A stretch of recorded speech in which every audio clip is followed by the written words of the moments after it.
দিলাম, স্বামীকে বেশি ভালোবাসো না সন্তানকে বেশি ভালোবাসো? ভেবে বলবে কিন্তু। ছেলেকে বেশি ভালোবাসো না স্বামীকে বেশি ভালোবাসো? মানে ছেলে পাবার পর বলো বলো, বলতে পারতে ছেলেকে। একজন মা বললো ছেলে, আর কেউ? দুজনকে। ওটা মন রাখা কথা হচ্ছে। আর কেউ বলতে পারবে? স্বামীকে। কেউ বলছে স্বামী, কেউ বলছে ছেলে, কেউ বলছে দুজনকে। কিন্তু একটাই সিদ্ধান্ত আসা যাচ্ছে না। কেন বাবা? আর সবাই চুপচাপ আছে কেন জানো? হয়তো স্বামী তার কোথাও বসে আছে, সে কিন্তু দেখতে পাচ্ছে যে আমার বউটা কি বলে, আমি দেখবো। যদি একবার বলে আমি ছেলে ভালোবাসি, তো কালকে থেকে মৌমিতার কীর্তন শোনার ব্যবস্থা হয়ে যাবে। হরিবাসরে তুমি বসে বসে বললে তুমি ছেলে ভালোবাসি, কিন্তু মা মনে রেখো এখানে এতগুলো আমরা মা আছি, আমিও একজন মা। বেশিরভাগ মা বলবে আমি আমার সন্তানকেই ভালোবাসি। তবে একটা কথা মা, যে স্বামী ভালোবাসি না তো না, স্বামী যদি 19 হয় সন্তান কিন্তু 20 হবে, একটু বেশি হবে। কেন? যে মা 10 দিন 10 মাস গর্ভের যাতনাটা পেয়েছে সে মা জানবে এর বেদনাটা কত। কিন্তু মায়াবতী এখনো ছেলের জন্ম দেয়নি, ভগবান শুধু বলল বলো তুমি কাকে চাও, ছেলেকে না স্বামীকে?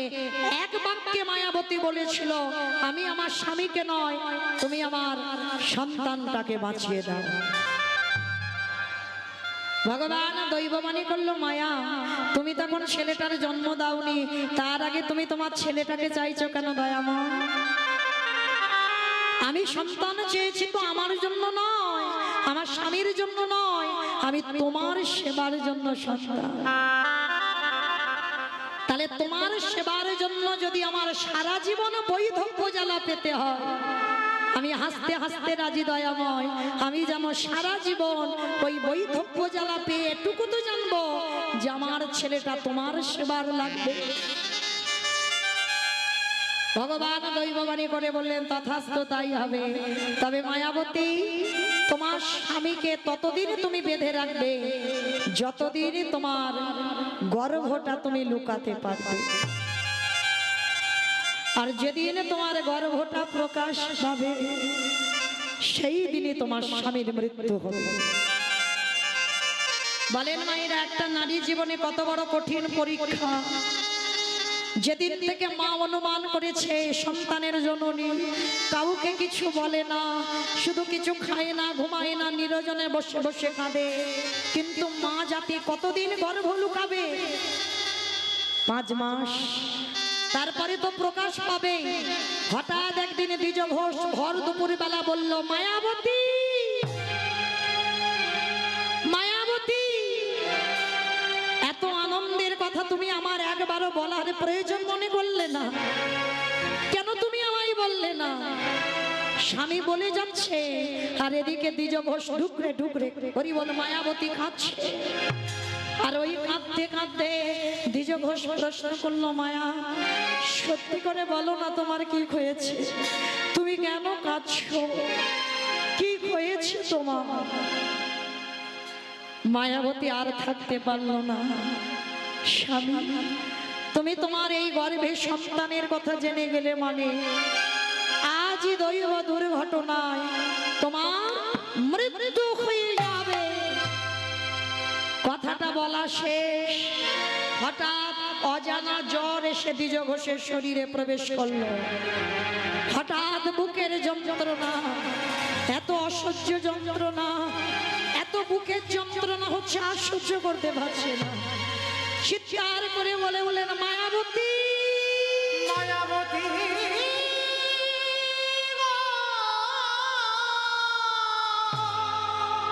আমি আর বাঁচবো না মায়া, বড় জ্বালা, বড় যন্ত্রণা, বড় ব্যথা, বড় বেদনা।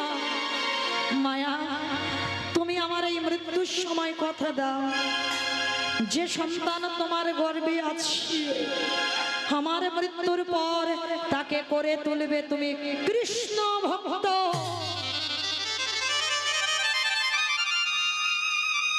কথাটা বলে দ্বিজ ঘোষের মৃত্যু হয়ে গেল।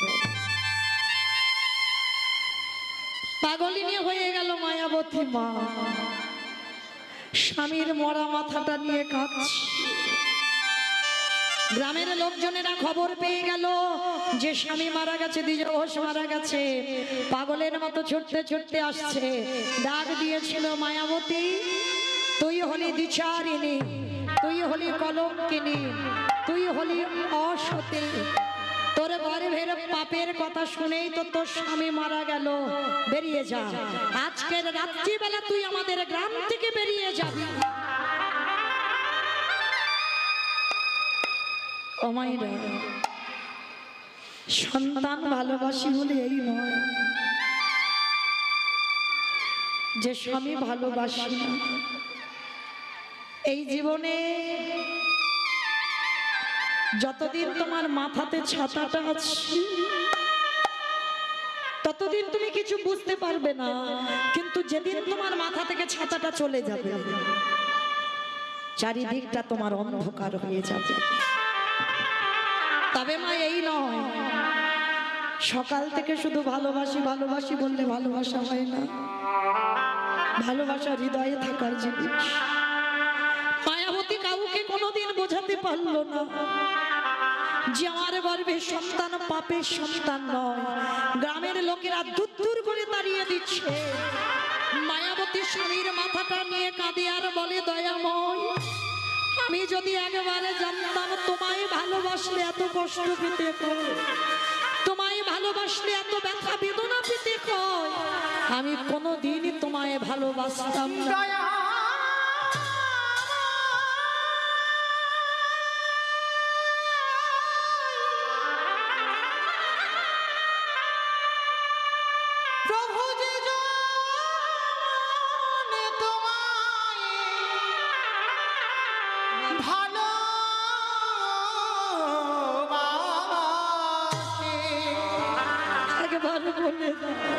তারে কি এমনি করি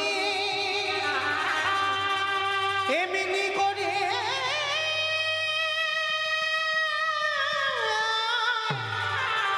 কাঁদিতে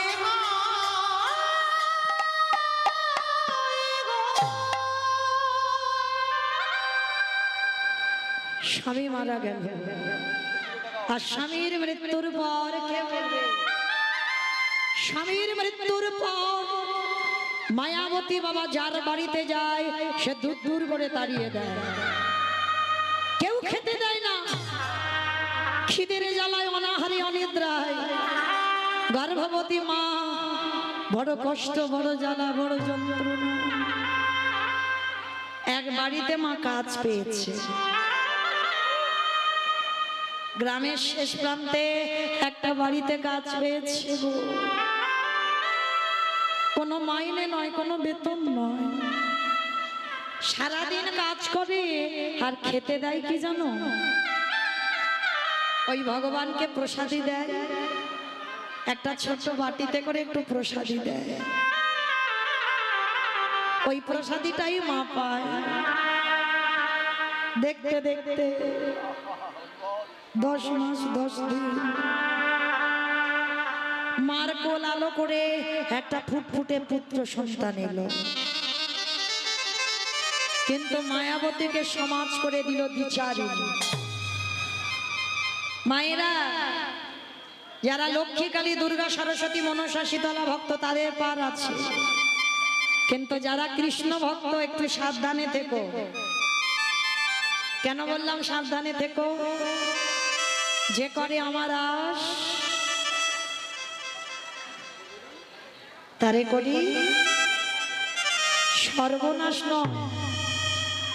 ভগবান কিন্তু বাবা জীবনে ভক্তের সর্বনাশ করে। সর্বনাশ বাংলা ভাষাগুলো বুঝতে হবে। সর্বনাশ আলাদা, সবনাশ আলাদা। যে ভগবানকে ভালোবাসবে তার সব নাশ করে দেবে। আপনজন বলতে আর কাউকে রাখবে না, একটা একটা করে আপনজন কেড়ে নেবে। তারপরে যদি আমার চরণ না ছাড়ে, তারপরে আমি তাকে আমার চরণে আমি আসি। আমি যে ভাগেতে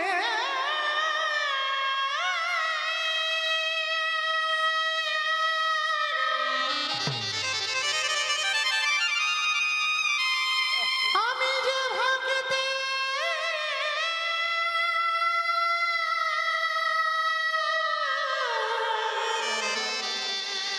ভাগ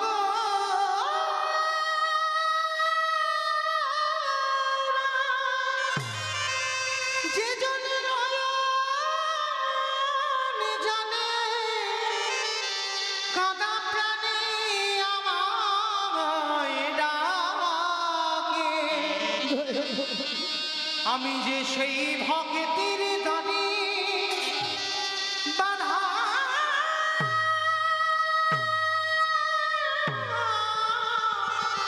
পড়ে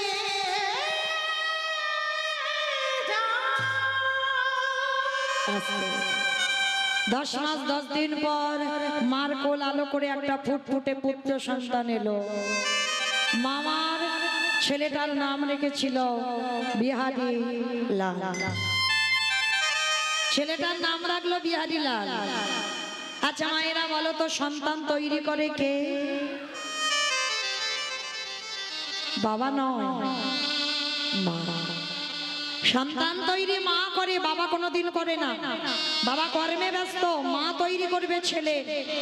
তবে মায়েরা মনে রেখে, ছেলেকে শুধু লেখাপড়ার ডিগ্রি তৈরি করালে হবে না, ওটা দরকার, কিন্তু তার পিছনেও সন্তানকে একটু আধ্যাত্মিক চেতনা তাকে দিতে হবে। ছোটবেলা থেকে ছেলে মেয়েদের শেখাতে হবে। আচ্ছা বাবা, আপনারা আমরা সনাতন ধর্মের মানুষ, ভালো করে বিচার করে বলেন তো, ছোট ছোট বাচ্চাদেরকে আমরা শিখিয়েছি সকাল হলে সবার আগে এই ধরিত্রী মাকে একবার প্রণাম করতে হবে। কি গো, কজন মা আমরা শিখিয়েছি? শেখাবেন, আমি চরণ ধরে বলে যাচ্ছি। কেন শুধু ছেলে মেয়েদের শেখাবেন না, আপনারাও করবেন। প্রত্যেক দিন প্রাতঃকালে উঠে আগে ধরিত্রী মাকে একবার প্রণাম করবেন। কেন জানেন? সকালবেলা হলে বাবা, যার বুকের উপরে প্রথম আমি আপনার চরণটা তুলে দিচ্ছি। প্রতিদিন মলমূত্র ত্যাগ করলাম, ওই যে মাটি খনন করে বীজ রোপণ করে অঙ্কুরিত করে ফসল ফলিয়ে আমরা প্রসাদ পাচ্ছি। এই মাটির উপরে কত ট্রেন, ট্রাম, বাস, গাড়ি, যানবাহন চলে যাচ্ছে এই ধরিত্রী মার উপরে দিয়ে। তাহলে সকালবেলা উঠে বাবা, যদি আমার মাকে একটু সম্মান না করি, আমার মাকে যদি একটা প্রণাম না করি, কোনো মন্ত্রের দরকার নেই, শুধু প্রণাম করে একবার বলো, মা সকাল হলে তোমার বুকের উপরে আমি পা তুলে দেব, কৃপা করে সন্তান মনে করে, তোমার চরণের দাস মনে করে তুমি আমায় ক্ষমা করে দিও। সবার আগে ছেলে মেয়েদের শেখাবেন এই ধরিত্রী মাকে প্রণাম করে তবে বিছানা থেকে নাম। তারপরে প্রাতঃ স্নান করে তুলসী গাছে জল দে। লেখাপড়া থাক, ওগুলো দরকার, তুলসী গাছে জল দাবাবে। তারপরে কোথাও যেতে গেলে ঠাকুমা, দাদু, বাবা মাকে প্রণাম করা শেখাবেন। তারপরে সকালবেলা প্রতিনিয়ত একবার করে সূর্যদেবকে প্রণাম করবে। সবার এটা কর্তব্য। কেন? মাস গেলে কারেন্টের বিল দিই আমরা কত, আর যে দিনের বেলা এত এত আলো দান করছে তার প্রতি একটু কৃতজ্ঞতা জানাতে হবে না? সকালবেলা এগুলো আমাদের নিত্যকর্ম। প্রতিদিন আমার সূর্যদেবকে একবার প্রণাম করবে। এই জিনিসগুলো প্রত্যেক দিন সন্তানদের নিত্য করাবে, দেখবেন। আচ্ছা বলো তো মা, ছেলে মেয়েদের তো কত কেজি স্কুলে এখন বই, তাই না? এত বই পড়াতে পারছ, ওই একজন মা ছেলেকে এক লাইন হলেও গীতা পাঠ করা অভ্যাস করাচ্ছ? কেন করাচ্ছ না? আপনারা, আমরা তো হিন্দু ধর্মের মানুষ, আমরা সনাতন ধর্মের মানুষ, তাহলে কেন বাবা এত কেজি স্কুলের বই পড়তে পারে আর এক লাইন করে গীতার এক লাইন পড়তে পারে না? তাহলে করবে কে? বাবা নয়, করবে মা। এই শিক্ষাগুলো যদি মা ঠিক ঠিক করে যেতে পারে, সন্তান বড় হয়ে কোনোদিন অসৎ পথে যাবে না। মনে রেখো মা, মাই পারে সন্তানকে কৃষ্ণ ভজনে ঠেলে দিতে। প্রমাণ রয়ে গেছে মহাভারত। জানো কুরুক্ষেত্রের মাটি যুদ্ধ হলো কতদিন? আমরা বলি 18 দিন, কিন্তু বাবা 18 দিন পূর্ণ হয়নি। 17 দিন এক বেলা, আর এক বেলাটা যুদ্ধ হয়নি।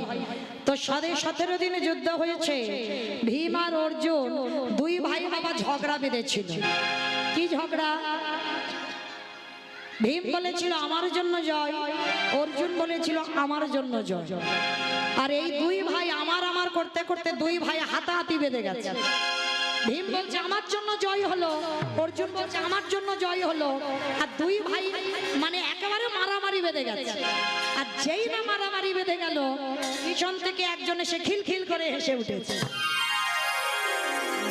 ভীম আর অর্জুন দুই ভাই ঝগড়া করতে করতে থেমে গেছে। থেমে গিয়ে বলছে আমাদের ভাইয়ে ভাইয়ে ব্যাপার, ফ্যামিলির ব্যাপার, পরিবারের ব্যাপার, মারামারি করি, কাটাকাটি করি, খুনোখুনি করি, যাই করি না কেন, তুই ওই রকম পাগলের মতো হাসছিস কেন?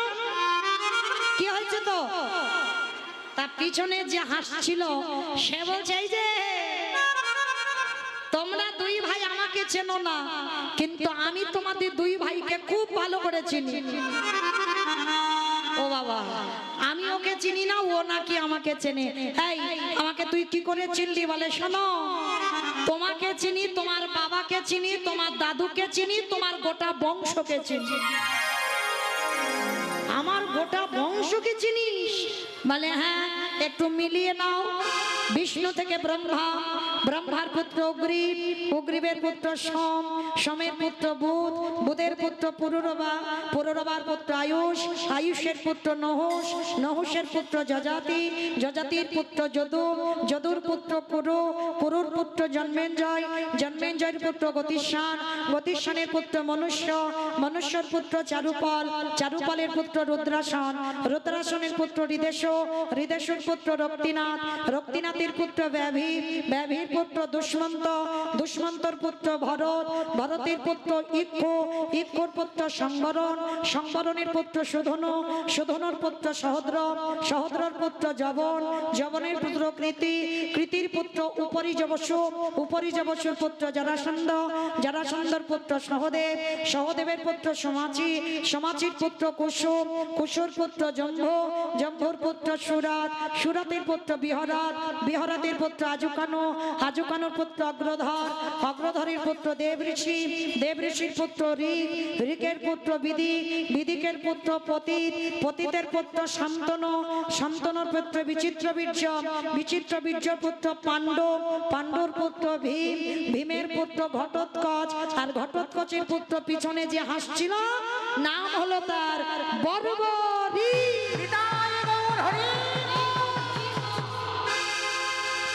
এত বড় বংশের ছেলে, তাহলে সে যদি বাবা আজকের পিছনে দাঁড়িয়ে বলছে ও দাদু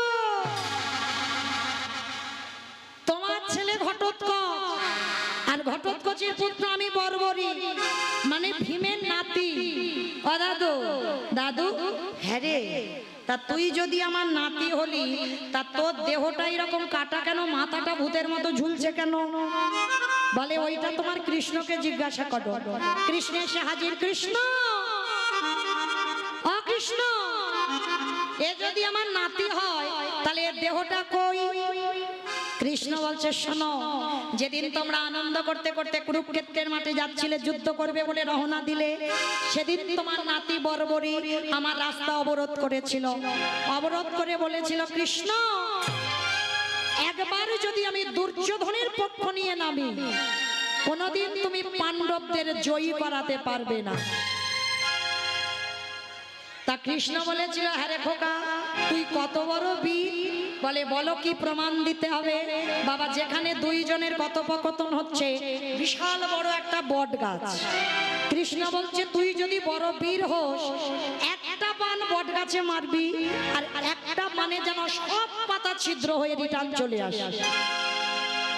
তা বারবারই বলছে কৃষ্ণ এত সোজা ব্যাপার, একটা পানে আর আমি পাতা ছিঁড়তে পারবো না? দেখো দেখাচ্ছি। এইবার যেই না বানটা নিক্ষেপ করেছে বাবা বর্বরী, একটা পানে সব পাতা ছিঁড়ে বানটা রিটার্ন চলে এসেছে বর্বরী। বর্বরী বলছে কৃষ্ণ ভালো করে পাতাগুলো দেখে নাও। যেই না বাবা পাতার দিকে তাকিয়েছে, ভগবান মুচকি মুচকি দাঁড়িয়ে দাঁড়িয়ে হাসছে। বর্বরী বলছে কৃষ্ণ তুমি হাসছো কেন? বলে হাসবো না বর্বরী, গাছের পাতা তো ছিটতে পেরেছিস কিন্তু চারখানা পাতা ছিটতে পারিস নাই। চারখানা পাতা কই? বলে কেন? দুটো হাতের তলাই, দুটো পায়ের তলাই। বর্বরী বলছে কৃষ্ণ হেসো না, পরে হাসবে, আগে দেখে তো না। যেই না করুণা হাতে দুখানা খুলে দিল, দেখে না হাতের তলার পাতা ছিদ্র হয়ে গেল। চরণ দুখানা সরিয়ে দেখলো চরণের দুটো পাতা ছিদ্র হয়ে গেল। ভগবান কৃষ্ণ চমকে, ও বাবা, হাতের তলায় যাকে রাখলাম তাকে ছিঁড়ে দিল, পায়ের তলায় যারে রাখলাম তারে ছিঁড়ে দিল। এটা কি করে করলি বর্বরী? কৃষ্ণ তুমি বড্ড চালাক, কিন্তু তুমি নিজে মুখে বলেছো আমা হতে নাম বড়, নাম হতে ভক্ত বড়, ভক্ত হতে ভক্তের পদধূলা আরো বড়। তাহলে ভক্ত যদি বড় হয় ভক্তের বুদ্ধিটা একটু বেশি হবে। কৃষ্ণ আমি জানতাম তোমার চরিত্রটা চুরি করা। শোনো, ওই গাছে বান মেরে যখন তোমাকে প্রণাম করতে এলো, কিছুক্ষণের জন্য তুমি ভুলে গিয়েছিলে তোমার হাতে পাতা আছে। যেই না হাতটা খুলে আশীর্বাদ দিলে, সেই সুযোগে বান হাতে তলায় গিয়ে পাতা ছিদ্র করে দিল।